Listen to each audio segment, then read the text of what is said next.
Bonjour. Avenue de l'Europe se penche aujourd'hui sur le sort cruel imposé à certains enfants par deux pays de l'Union européenne, l'Allemagne et la Grande-Bretagne. Deux situations très différentes, mais tout aussi odieuses, que vous allez découvrir à travers les reportages tournés par François Scholler et Thibaut Graillot.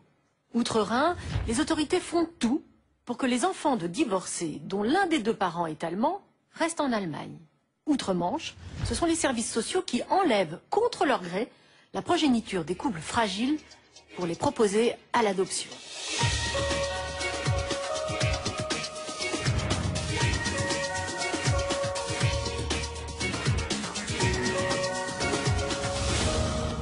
Les Européens voyagent de plus en plus d'un État membre à un autre et ils se marient davantage entre eux. Il y aurait chaque année 350 000 mariages entre personnes de deux pays d'Europe et malheureusement, la moitié divorce.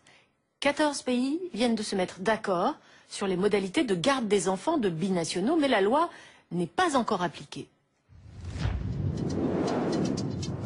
Nous partons en Allemagne, à Francfort, suivre un papa français qui a obtenu un droit de visite pour voir sa petite fille.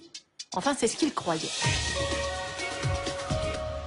Quand Pierre Bounelot arrive à Francfort, il a le sourire crispé. La justice française a reconnu son autorité parentale et lui a accordé le droit de visite pour son enfant. Mais même s'il a le droit pour lui, il sait qu'en Allemagne, ça n'a pas beaucoup de valeur. Elle est juste derrière, l'appartement au rez-de-chaussée qui est dans l'immeuble derrière, là où il y en a à Borchstrasse. Donc elle est à 20 mètres de moi et je ne peux pas la voir, je ne peux pas lui parler. Ça fait 9 mois que c'est dur. Elle, c'est Pauline, sa fillette de 3 ans, retenue illégalement par sa mère à Francfort. C'est la 3e fois que Pierre fait le voyage de Toulon pour tenter de faire valoir son droit de visite légal. Accompagné de son ami Claude pour le soutenir, il espère pouvoir emmener sa fille en France pour les vacances. Le rendez-vous a été fixé devant le consulat. Ça fait 1h30 qu'on attend Maria et Pauline, elles ne sont pas là devant le consulat, donc je vais appeler Maria. Pour ne pas être identifié, Pierre se sert de mon téléphone pour appeler la mère. Bonjour Maria, c'est Pierre. Je suis toujours au rendez-vous devant le consulat et je t'attends avec Pauline. Est-ce que tu vas venir? Ça a coupé. Pierre n'a pas le choix. Avec Claude comme témoin, il va demander à la police d'intervenir pour faire exécuter le droit de visite. Nous les accompagnons au commissariat en caméra cachée. L'accueil n'est pas amical.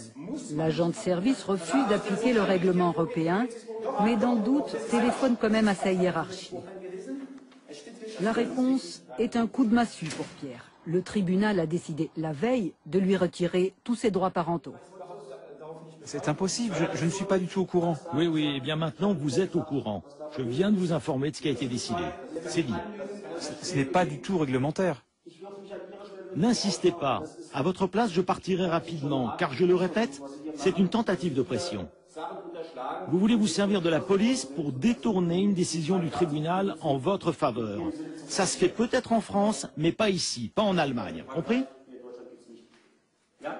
Je le répète, notre interlocuteur, c'est le tribunal allemand. C'est clair? Je vous souhaite une bonne journée. Assommé, Pierre décide de réclamer des comptes au juge qui a pris la décision. Il se fait rapidement renvoyer du tribunal. Je vous l'ai dit, je ne peux pas vous recevoir. Si vous ne voulez pas entendre, je vous fais expulser. C'est clair? Je dois poursuivre mon travail, me concentrer sur mes rendez-vous. Je n'ai pas le temps. Vous pouvez attendre, mais maintenant, c'est non. Le dossier obtenu au greffe lui confirme toutefois l'information de la police. Vous avez pu avoir des nouvelles? Oui, donc comme je le craignais, effectivement, il y a une décision qui a été prise hier, de manière secrète, sans que je sois informé. Ça confirme mes craintes et cette décision transfère tous les droits parentaux à la mère, l'autorité parentale à la mère. Donc ça vise très clairement à me supprimer mon droit de visite qui était prévu aujourd'hui. Et la justification, c'est qu'il faut protéger le bien-être de l'enfant. C'est le motif habituel et il se fait jeter, quoi. Le bien-être de l'enfant, une notion chère au Jugendamt, l'Office de protection de l'enfance. Pour cette administration qui instruit les dossiers et influence la justice, un enfant socialisé en Allemagne doit y rester. Pourquoi m'empêche-t-on de voir ma fille? Je ne peux rien faire pour vous. Si. Non, vous venez sans rendez-vous. Oui, mais j'avais rendez-vous aujourd'hui avec ma fille. Oui, mais pas avec moi. D'accord, mais vous jouez un rôle central dans la procédure de justice. Le tribunal fonde ses décisions sur votre avis. Vous pouvez au moins encourager la mère à me remettre ma fille.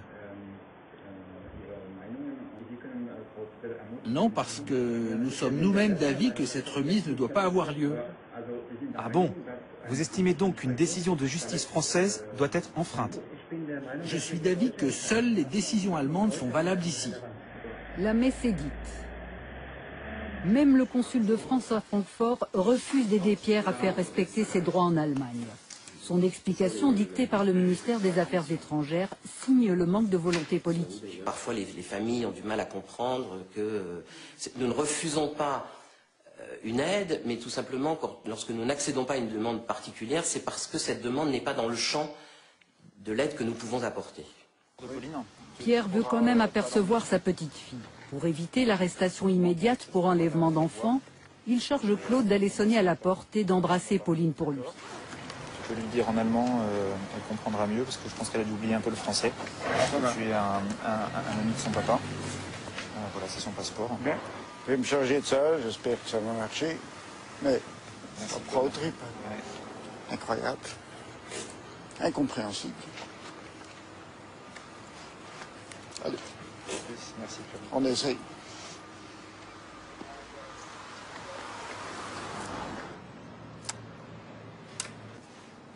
Il y a bien quelqu'un à l'intérieur, mais personne n'ouvrira. Claude n'a rien pu faire.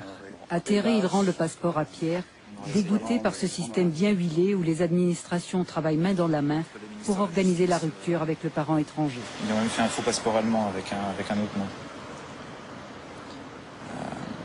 C'est complètement illégal, mais elle a une autre identité en Allemagne. Elle est complètement avalée par ce pays et ses racines françaises sont purement et simplement effacées. C'est de l'effacement parental. Elle n'a plus rien de français, plus rien. Ils lui ont enlevé son troisième prénom, qui est trop français. Ils lui ont laissé les deux premiers. Ils ont orthographié Louise à la mode allemande. Pauline Louise en Allemagne, ça passe à peu près. Ils lui ont donné le nom de sa maman, qui est un nom allemand. Mais elle appartient à l'Allemagne et l'Allemagne ne veut pas la lâcher. Seul contre tous, abandonné par les autorités françaises, Pierre a déposé une requête d'urgence à la Cour européenne des droits de l'homme de Strasbourg. L'urgence a été refusée. Pour revoir sa fille, le chemin risque d'être très long.